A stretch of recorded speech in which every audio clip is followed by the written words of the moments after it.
Secunderabad cantonment ప్రజానికానికి సేవ చేయాలన్న గొప్ప సంకల్పంతో రాజకీయ మార్గాన్ని ఎంచుకున్నట్లు పరశురాం తెలిపారు.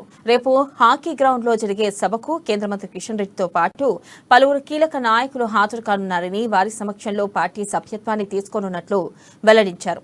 ఇటీవల బీజేపీలో చేరిన పరశురాం కేంద్ర ప్రభుత్వ విధానాలను, మోడీ పరిపాలన దక్షతను చూసి కాషాయ తీర్థం పుచ్చుకున్నట్లు చెప్పారు.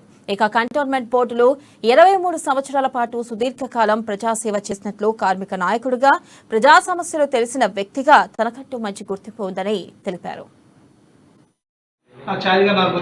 ఇంత కష్టపడుతున్నావు, నీదేంటిది, నీకు ఎందుకు ఇంత మరి నీలాంటోడు ప్రజలకు వస్తే బాగుంటుంది కదా పరశురాం అని ప్రోత్సహించడం జరిగింది. ఆ తర్వాత 1.5-2 years బ్యాక్ మన సభ్యులు రామకృష్ణ గారు నాకు వచ్చారు.